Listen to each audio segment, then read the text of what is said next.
4 యాలకులు, 4 లవంగాలు, కొద్దిగా జీలకర్ర, 1 స్పూన్ ధనియాల పొడి, గసగసాలను కూడా వేసుకుని పేస్ట్ చేసుకుని పక్కన పెట్టుకుందాం.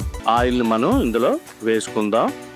ఈ పచ్చిమిరపకాయలు ఇందులో మనం వేసుకుని ఒక ఉల్లిపాయని చిన్న ముక్కల కింద కట్ చేసుకుని వీటిని కూడా వేసేసుకుని ఈ ఉల్లిపాయల పేస్ట్ని కూడా మనం ఇందులో వేసేసుకుని త్వరగా వేపుకుందాం.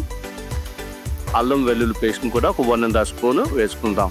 ఇందులోకి 1 స్పూను పసుపు, 1 పెద్ద స్పూన్ కారం, 1 చిన్న స్పూన్ గరం మసాలా పొడి, 1 చిన్న స్పూన్ ధనియాల పొడి వేసుకుని ఇప్పుడు ఇందులోకి మనం ఆల్రెడీ పేస్ట్ చేసి పెట్టుకున్నటువంటి గసగసాల పేస్ట్ని వేసుకుని సాల్ట్ని కూడా ఇందులో మనం వేసుకుందాం.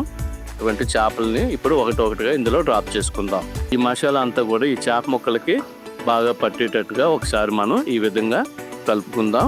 ఈ కూరకి సరిపడా వాటర్ని మనం ఇందులో వేసుకోవాలి. ఫైనల్గా మనం కొత్తిమీరని కూడా యాడ్ చేసుకుందాం. ఇప్పుడు కొత్తిమీరని వేసుకున్న తర్వాత ఒకసారి ఈ విధంగా కలుపుకుని మనం 2 నిమిషాలు మూత పెట్టి బాయిల్ అవనిస్తే కర్రీ అనేది రెడీ అయిపోతుంది. రెడీ అయిపోయింది చూసారా.